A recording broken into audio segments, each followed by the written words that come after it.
కొనసాగుతోంది. మున్సిపల్ ఎన్నికల్లో కాంగ్రెస్ పార్టీ హవా నడుస్తోంది. అయితే అక్కడక్కడ హంగు కొనసాగుతోంది.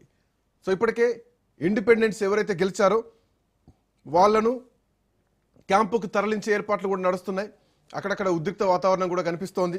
కొన్ని సెంటర్లలో వర్ధనపేట లాంటి మున్సిపాలిటీలో ఒక వార్డులో రీకౌంటింగ్ చేయాలనే డిమాండ్లు కూడా వినిపిస్తున్నాయి. అక్కడ మొదటిసారి టీఆర్ఎస్ పార్టీ అభ్యర్థి గెలిచారని చెప్పి ఆ తర్వాత మళ్ళీ కాంగ్రెస్ పార్టీ అభ్యర్థి గెలిచారంటూ ప్రకటన చేయడంతో రీకౌంటింగ్ చేయాలన్నారు. సో అక్కడక్కడ రీకౌంటింగ్స్ కూడా నడుస్తున్నాయి. అండ్ మహబూబాబాద్, మెదక్ మున్సిపాలిటీల్లో హంగ్ వాతావరణం కనిపిస్తోంది. ఎక్సఫిషియో ఓట్లే కాంగ్రెస్ పార్టీకి విజయావకాశాలు అని చెప్పడం ఎట్లాంటి సందేహం లేదు.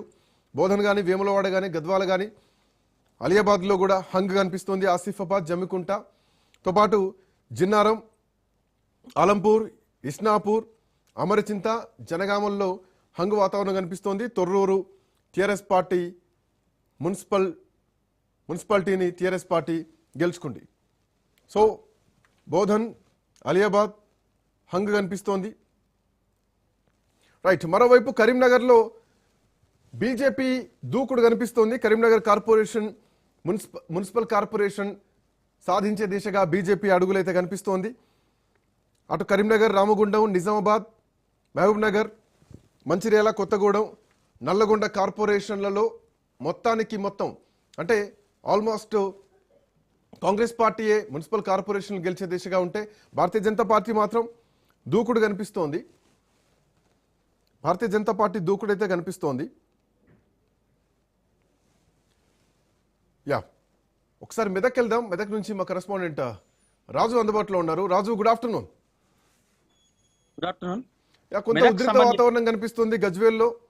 సో అక్కడ కార్పొరేషన్ కొంత టెన్షన్ వాతావరణం కనిపిస్తోంది. లేటెస్ట్ అప్డేట్స్ ఏంటి రాజు?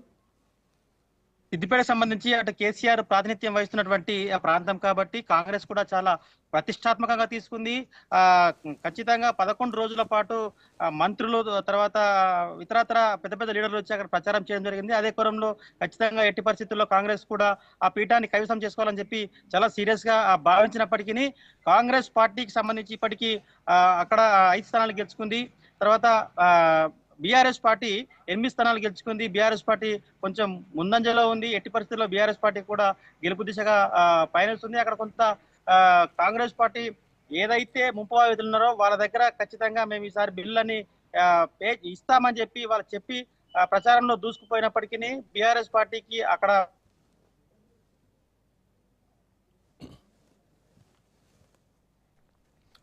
వచ్చిందని చెప్పి భావించాలి. మొత్తానికి చూసుకుంటే మెదక్ ఉమ్మడి జిల్లాకు సంబంధించి మెదక్ ఉమ్మడి జిల్లాలో చాలా ఉద్రిక్త పరిస్థితులు నెలకొన్నాయి. అటు సంగారెడ్డి జిల్లాలో కూడా కొంత ఇస్నాపూర్ లో హంగు వచ్చిన నేపథ్యంలో ఇస్నాపూర్ ఇప్పటికే పెద్ద పార్టీగా బీఆర్ వచ్చినప్పటికీ అక్కడ కాంగ్రెస్ బీఆర్ఎస్ కు పోటాపోటీగా సీట్లు వచ్చిన దశలో అక్కడ ఇండిపెండెంట్లు, తర్వాత చిన్న పార్టీలు గెలిచినటువంటి బీజేపీ పార్టీ నాయకులను నెరవేరుస్తూ అక్కడ నుంచి క్యాంపులకు తరలించే ప్రయత్నం చేస్తా ఉన్నారు. ఇప్పటికే భారీ బందోబస్తు అయితే ఏర్పాటు చేశారు. పోలీసుల బందోబస్తు నడుమ గెలిచిన అభ్యర్థులను తరలించే దిశగా అడుగులు వేస్తుంది అటు కాంగ్రెస్ పార్టీ, ఇటు బీఆర్ఎస్ పార్టీ. కాబట్టి అక్కడ 144 సెక్షన్ అమలు చేస్తూ పోలీసుల బందోబస్తు మధ్య, గస్తీ మధ్య వాళ్ళని తరలించే ప్రయత్నం చేస్తున్నారు. అక్కడ లాఠీ చార్జ్ అయ్యే అవకాశం కూడా స్పష్టంగా కనిపిస్తుంది. అక్కడ ఇప్పటికే పోలీసులు భారీ ఎత్తున చేరుకున్నారు. అటు టీఆర్ఎస్ కార్యకర్తలు కానీ, కాంగ్రెస్ కార్యకర్తలు కానీ భారీ ఎత్తున చేరుకున్నారు.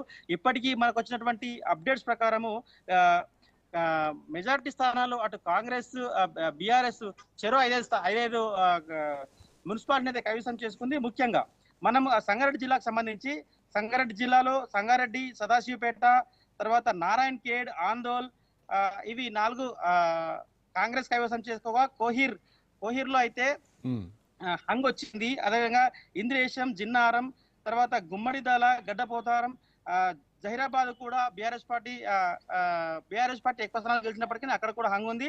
ఇవైతే గుమ్మడిదల, గడ్డపోతారం, జిన్నారం, ఇంద్రేశం మాత్రం టీఆర్ఎస్ గెలుచుకుంది. ఇట్లా బీఆర్ఎస్ పార్టీ ఒక 5 స్థానాలు, కాంగ్రెస్ పార్టీ ఒక 5 స్థానాలు సమవుజ్జీగా నడుస్తా ఉన్నాయి. అటు మెదక్ లో అయితే మెదక్ సంబంధించి మెదక్ బీఆర్ఎస్ పార్టీ తూప్రాన్, తర్వాత మెదక్ పట్టణం కూడా హంగొచ్చింది. అక్కడ ఒక్క కాంగ్రెస్ పార్టీ కంటే ఒక్క సీట్ ఎక్కువ వచ్చింది బీఆర్ఎస్ పార్టీకి. అక్కడ కూడా చాలా ఉద్రిక్త పరిస్థితి నడుస్తా ఉన్నాయి.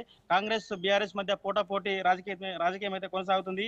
ఆ విధంగా ప్రస్తుతం వచ్చినటువంటి ఫలితాల్లో చూసుకుంటే అటు కాంగ్రెస్ పార్టీకి బీఆర్ఎస్ పార్టీకి పోటాపోటీగా ఫలితాలు అయితే వచ్చాయి. దానికి సంబంధించే ఇప్పటికీ ఎవరి అభ్యర్థులను వాళ్ళు క్యాంపులకు తరలించినప్పటికీ మిగతా ఏదైతే ఇండిపెండెంట్లు ఉన్నారో, బీఎస్పీ పార్టీ ఒక అభ్యర్థి ఉన్నాడు, ఇండిపెండెంట్లు ఉన్నారు, వారిని తీసుకెళ్లే ప్రయత్నం అటు కాంగ్రెస్ బీఆర్ఎస్ తీవ్ర ప్రయత్నం చేస్తుంది. ఖచ్చితంగా వాళ్ళని తీసుకుపోతేనే అటు చైర్మన్ పదవిని కైవసం చేసుకోవచ్చు. కాబట్టి ఆ విధంగా అడుగుతూ వేస్తున్నాయి రెండు పార్టీలు. కాబట్టి ఈ పోలీసులకు అయితే తలనొప్పిగా మారింది. ఎక్కడెక్కడైతే హంగు వచ్చిందో, ఎక్కడెక్కడైతే సమోజ్జీగా రెండు పార్టీలు గెలుచుకున్నాయో అక్కడ పూర్తి స్థాయిలో ఉద్రిక్త పరిస్థితి కొనసాగుతా ఉన్నాయి. అటు మెదక్, ఇస్నాపూర్, అదేవిధంగా కోహిర్ ఈ ప్రాంతాల్లో అయితే తీవ్రమైనటువంటి ఉద్రిక్త పరిస్థితి కొనసాగుతా ఉన్నాయి. ప్రస్తుతానికి మనకు వచ్చిన దాని ప్రకారం అటు బీఆర్ఎస్ బీజేపీ, బీఆర్ఎస్ కాంగ్రెస్ సమవుజ్జీతో కొట్లాడుతున్నటువంటి ఫలితాలు అయితే మనకు వస్తున్నాయి.